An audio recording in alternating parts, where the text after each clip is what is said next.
Hey friends and family, this is SP News Nugget, and today we're going to be talking about the Malia Davis case. Okay, you guys? Okay, we're going to be talking about Brittany and her behavior. She is acting like she don't have a worry in the world.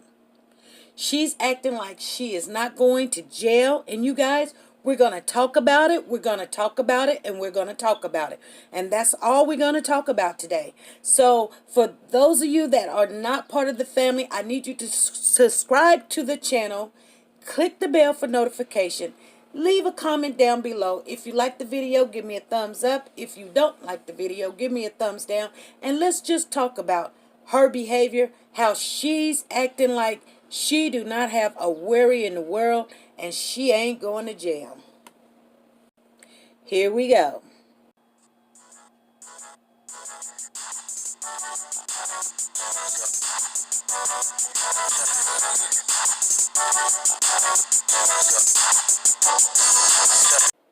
Okay, friends and family, we're going to be talking about Brittany Bowen today and how her behavior is just unbelievable. You guys, I've never seen no one that their reaction is the way that this young lady's reaction is. She's still wearing Darrien's ring. If you guys know this, she's still wearing Darrien's ring. She's not really crying. You guys, she got the car back, okay? She got the car back, and she is driving in the car that Darrien had used to go drop off. They had the laundry basket in it with the black plastic bag with Malia in the plastic bag, that was in the trunk, that the dogs, the condiver dogs, had picked up a hint. Now, I'm going to tell you something, you guys, and I know this for a fact. I know it for a fact, and I'm just going to share with you because some people don't know. So I'm going to share with you guys what I know. So when a person dies, they have this odor, okay? Let me tell you a little bit about what I do for a living. I'm a pediatric nurse for terminal illness for children, okay? Seen a lot of death. Okay. The one thing I can tell you, and I'm going to tell you this from not only from my profession, but from experience also, because I'm going to share a little bit with you guys, that when a person dies, the odor of death stays around for a long time. And it is a stench to it that can make you throw up. The body don't have to be there. It's a smell you'll never, ever forget. Trust me. Okay? Not only because it's my profession that I can tell you this, but I found my brother passed away at my mother's house. I walked in and my brother had been passed away for 2 days over the weekend. And so, I was coming up to the house and I'm like, what is that smell? Like, I couldn't get it. I didn't know what it was right then. I'm like, that is just the foulest odor ever. So I opened up the door and I found my brother. He had passed away. And you guys, I kid you not, like I said, it's a smell you'll never, ever, ever forget. Well, I had him staying in that house, and it was my mother's house. She had left it to me, and I let my brother stay there. But anyway, I sent a cleaning crew over there. Costs big bucks to clean up the house, you guys. And I kid you not, they cleaned it up. I end up spending about, when I say big bucks, the cleaning crew, just to get the odor out the house. Just the odor. This is about $400 or $500 $400 or $500. Do you know? And then I didn't go into the house for about maybe, let me think now. He passed away like in June, roundabout in September. So you got June, you got July, August, September. 3 months later, I go into the house, to see how good of a cleaning that they did. I didn't go check it because I didn't want to. I just didn't even want to step in the house. But 3 months later, I went over to the house to just see how good did they clean and could I smell anything or whatever. And I kid you not, I walked in the house and it was just like it was the same day that I found him. We had, left the windows open so the air can get out and everything. And I kid you not, the odor was just so unbelievable. I ended up, you guys, and I ended up, it's going to make me cry. I ended up selling the house because, for that reason, I really couldn't just step in that. I was going to rent it out because I've got rental property. So I've got 3 more houses, but I was going to rent that one out. And I just ended up selling it.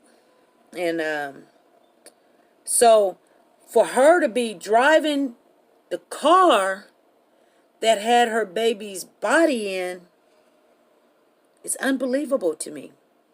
It's unbelievable. So let me share with you guys. I was going to have some clips into this, but I'm not. If you've been following this story, you know what I'm saying is to be true. But Brittany was in this interview. I can show you the interview so you'll know where to go get it at. What's next for you?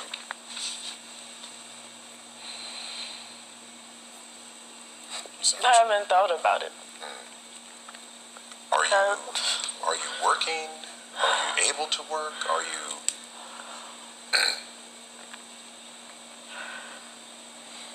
everything for her right now is just stuck on where's Malia. It's kind of hard to talk about where you go from here when she's yet to have closure about where's Malia.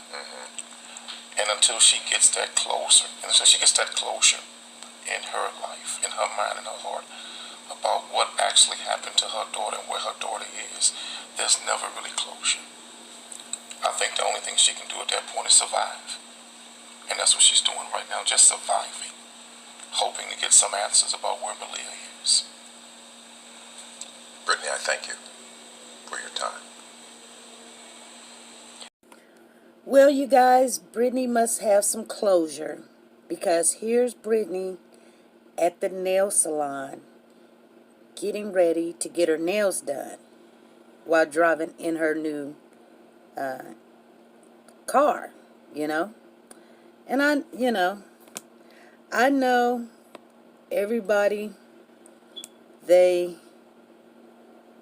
have their own way to handle situations and drama and trauma and stuff.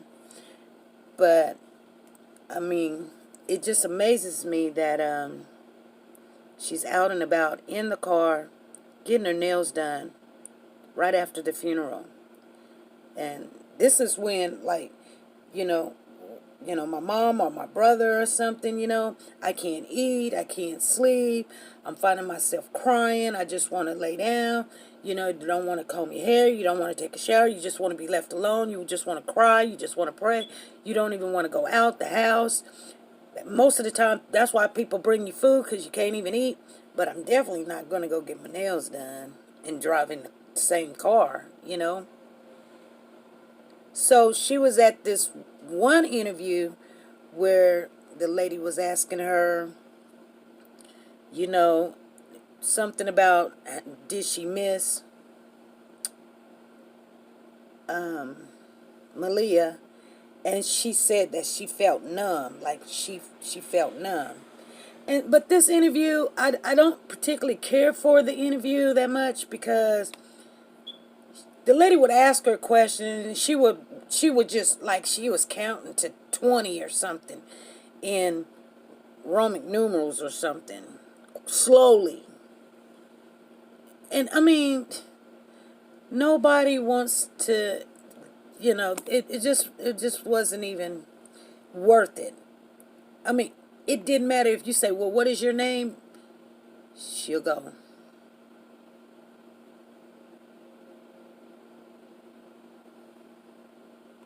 Brittany. Well, how old are you, Brittany?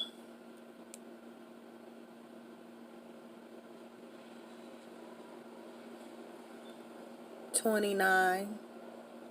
Okay, so she thinking that she has some control over her emotions and feelings if she just don't just get all quick, and somebody must have told her, take your time, count or something, or because it didn't matter what they asked her. And so the lady is asking her questions, and the lady is so low in, you can barely hear the question. And it's like they're dealing with, they're dealing with her with, baby gloves on. But you guys, I'm going to tell you something, okay? And you mark my word for this one, okay? Hold on. Now, I may be wrong sometimes, but I'm more right than I am wrong. But, you mark my words on this one. They are looking at Brittany more than they're looking at Darrien. Darrien done already told him where the body was. They have him in custody. They've only charged him with tampering with a corpse. Anyway, you know why they haven't charged no one? Because they can't come up with the story. They've got so many lies and twists. But you know what? If one of them turns, or if they squeeze one long enough, and they've got all the time in the world. They're looking at Brittany. Because I'm going to tell you what I have seen. One time I was trying to get a story together so I can present it to you guys. And I was like, let me go get that clip, because I remember the mother's, Brittany's mother had said this, and I was going to share with you guys where Brittany's mother had said, they came over to my house on the 29th and did laundry. So I was going to show y'all where Brittany said, well, we did laundry on the 1st. Now, hold up now. That's what Brittany said. You guys know what I'm talking about, right? So I go back to get the clip, and don't you know that the news station had done took it out? Good thing I had a backup, but my phone, you guys remember my phone messed up. But I can, if I know it's there. But if you listen to the one that's on there now, they done took it out. Now, not only that, I wanted to share this with you guys too. So the news report, I think it was KHOU, had came out, or maybe it was 2Click or whatever. But they had came out, I think it was 2Click, because it was in an article I read, that they were going to subpoena Brittany's phone records and da-da-da-da-da, and they were saying something. And then they came back the next day, and then they what they said, and in the car, they had found Brittany's phone. And that was kind of weird. How'd you guys find Brittany's phone? But when they came back, they retracted what they had said. But it wasn't nothing about the phone that they retracted. So if you really pay attention to when she's doing an interview, they're really trying to set her up. And as long as she's getting on there, opening her mouth and blabbing and talking, they're going to get her. She's thinking that she's going to get a TV show. She's going to get a TV show. She might get a TV dinner, in the jail. But, if she keeps her mouth shut, go move somewhere, they may not be able to get her, because Darrien is really taking the fall. But here's another narrative, you guys, and we're just going over some stuff, and I want you guys to comment and tell me what you guys think, because I have really been going back over some of these interviews, and I'm learning so much more. But what if Darrien and Brittany is making it where Darrien acting like he did it, knowing that he didn't do it. So if they send him to trial, you know, how y'all gonna come for Brittany if you send me to trial? I think I can beat it. So I think he's trying to protect her, knowing that he didn't do it, you know. So when they find out that he didn't do it, or he may have a place where he was at when it was done or whatever, I don't know what the thinking is. But I surely believe that he is protecting Brittany. And that is just my opinion and my theory. So you guys, leave me your thoughts about what you think about. But I'm going to get off of here. You guys be good, be safe, and be nice to each other.